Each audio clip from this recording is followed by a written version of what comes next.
Peppa Pig. Eevee doesn't blink. It started 2 days after we brought Eevee home from the hospital. She was a newborn, tiny, quiet, too quiet. The first night she didn't cry, not a sound, not even a whimper. Mummy smiled. What a calm little baby we have. But I saw her eyes, wide open, unblinking, just staring. The next morning I woke up before everyone else. I went into the nursery. Eevee was sitting in her crib, sitting, not lying, staring at the ceiling, not like a baby at all. She wasn't blinking. I told Daddy about it. He just laughed. "Peppa, she's just curious." But I saw his smile twitch. He noticed too. Day 3. I walked past Eevee's room. The crib was empty. She was standing in the middle of the room, her legs shaking, but she stood, staring at the mirror. I got closer. Her reflection didn't move at all. But Eevee slowly turned to me. Her pupils were enormous. "Peppa," she said. I screamed. When Mummy rushed in, Eevee was back in the crib, calm, sucking on her pacifier, like nothing had happened. "Maybe it was just a dream," Mummy said. But I knew I had been awake. That night I stayed in my room. Lights off. Blanket pulled up to my chin. I heard the floor creak outside the door. At exactly 3:07, she came in. Eevee stepped into the darkness of my room. Her eyes were glowing. "Wanna play?" she said. Her mouth didn't move. I squeezed my eyes shut. "Don't blink," she whispered. "Whoever blinks more disappears." When I opened my eyes, she was at the wall scratching a circle with a nail. Inside the circle was an eye. One, very large. It stared right at me. "Not long now," Eevee said. "He'll be pleased." I ran to Mummy.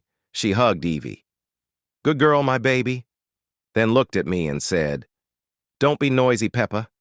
She doesn't like noise." That night I got up for water. As I passed the hallway mirror, I stopped. I didn't see myself. I saw her. Eevee was in the reflection. Smiling with my smile, I screamed, jumped back. The mirror was normal again. The next day passed in silence. Eevee didn't make a sound. But I saw her watching me, waiting for me to blink. Daddy was sitting on the couch. I came up to him. "Daddy, she's staring at me. Always." He didn't answer, just slowly turned his head. His eyes were wide open, too wide, for too long. I backed away. Daddy smiled, like a painted-on smile.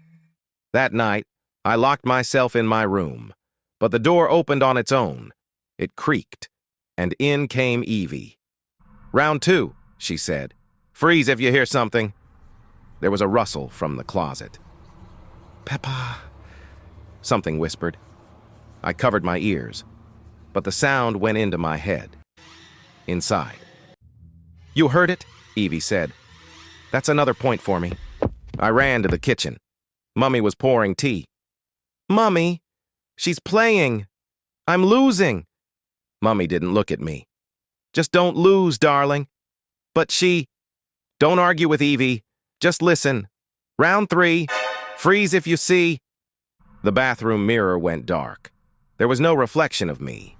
Just a hood. No face. It moved, but only in the mirror. When I turned around, nothing. I looked again. It was closer. I ran into my bedroom. On the window was a message written with a finger. "You're almost ready." I whispered, "Who is he?" "The one who counts," Eevee replied. "You've got one left. Round 4. Freeze if you breathe." At dinner, silence. Mummy didn't speak. Daddy didn't blink. George was drawing. And Eevee stared at me. "Don't breathe loudly. He's near," she whispered.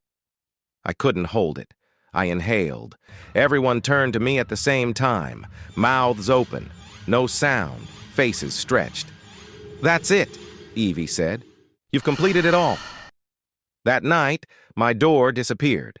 In its place, a pink hallway, no windows, no lamps, just light from nowhere. I walked forward. At the end, a room, like mine.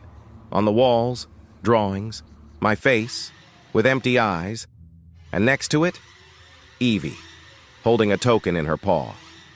Now it's your turn to play, with George. If he loses, there will be 3 of us.